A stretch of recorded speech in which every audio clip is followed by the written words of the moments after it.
my name is Maureen Lewis and I'm a retired teacher. Welcome to my channel, Marlo Stories, where I tell you stories about my experiences inside and outside the classroom. Now, last time I was telling you about the car accident that I had, and now this is part 2. I'm going to look at my visitors, and by my visitors I mean mainly the KC boys. Where I was in the hospital, I could look outside, and I noticed a bench was there, and anytime I look outside, there was a boy sitting on the bench. Most times it was the same boy, but sometimes it's other boys.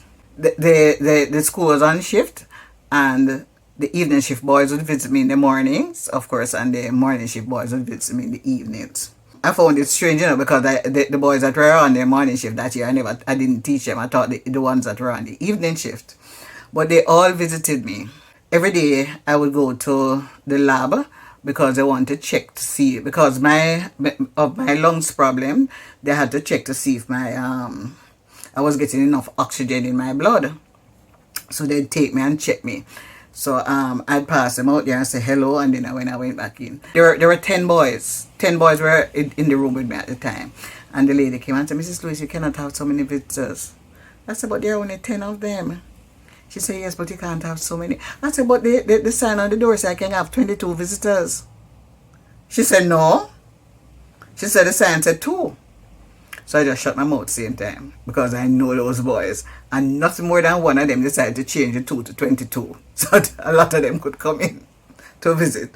So because they always come in a large group, what I'd do, I'd send them to visit the other people in the ward, and spend time with them and all of that. I was wondering if the people were getting fed up with me, because, I said, the boys visiting these people all the while and bother them.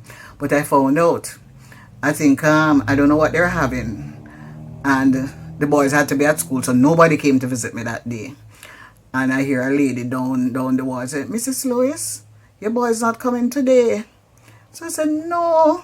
They have a function at school that they all have to attend." She said, "What?"